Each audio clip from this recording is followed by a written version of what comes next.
Баршаларыңызға ассалаумалейкум, сіздермен бірге Жансая каналыма қош келдіңіздер.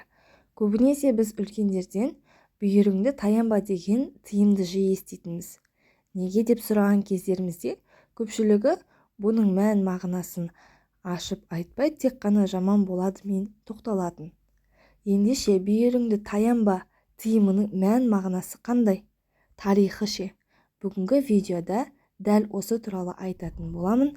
Менімен бірге болыңыздар.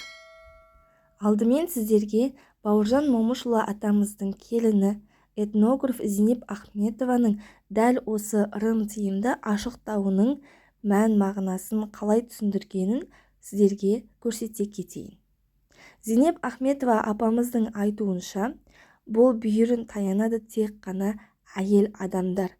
Және де үйінде қаза болған кезде ғана әйелдер осылай бүйірін таянады екен. Адам солқылдап жылған кезде бүйрек пен бауыры созылып кетуі мүмкін. Бүйрек пен бауыр созылса, ол жүрекке салмақ салады екен. Сонымен қоса, қаза үстінде қаралы үйдің адамдары белдерін мықтап буады. Белдерін мықтап буған кезде олардың ішкі құрылыстары бос тұрмайды. Екі иіні де түсіп бүкшиіп қалмайды. Белі болған адамның екі иығы көтеріледі екен. Сол кезде адамның ішкі ағзалары өз қалпында тұрады екен. Сондай-ақ қаралы үйдің әйелдері орамалдың ішінен де арнайы басын байлауышпен мықтап байлайды екен. Жайшылықта бүйірді таяну жамандық шақырғанмен бірдей. Ал осындай қазалы уақытта бүйірді таяну, белді байлау, шашын байлауышпен ішінен қатты байлау, бұлардың барлығы әйел үшін, әйелдің ағзасы үшін сүйеу, тіреу деп айтады Зейнеп Ахметова апамыз. Яғни біз осы жерден түйіндейтініміз, қазалы үйде әйелдердің бүйірін таяну, белдерін байлауы, ол ішкі ағза үшін пайдалы екен.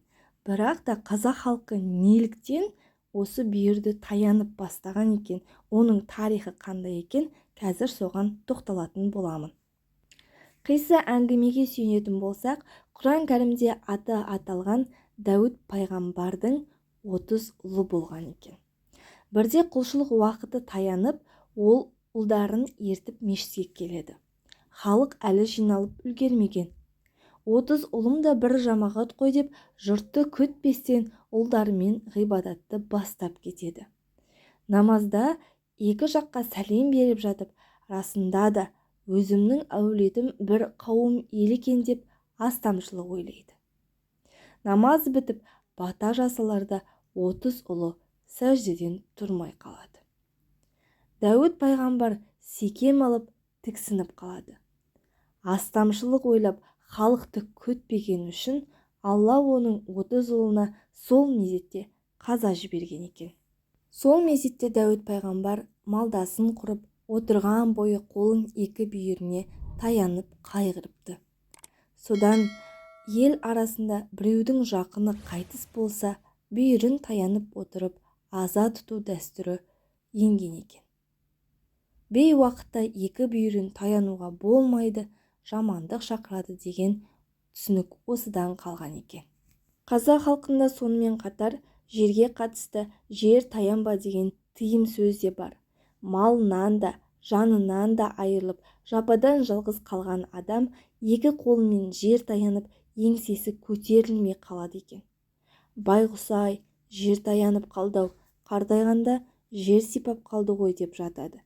Мұндай адамдар жайлы сөз қозғағанда. Сондықтан да тек жақсылыққа жаны құмар халқымыз жер таянғанды жаман ырымға балаған екен. Яғни бүйіріңді таянба, жерде таянба деген ырымның мән мағынасы осындай екен, құрметті оқырмандар. Егер бүгінгі видеом ұнаған болса, лайк, комментарий арқылы қолдап кетіңіздер.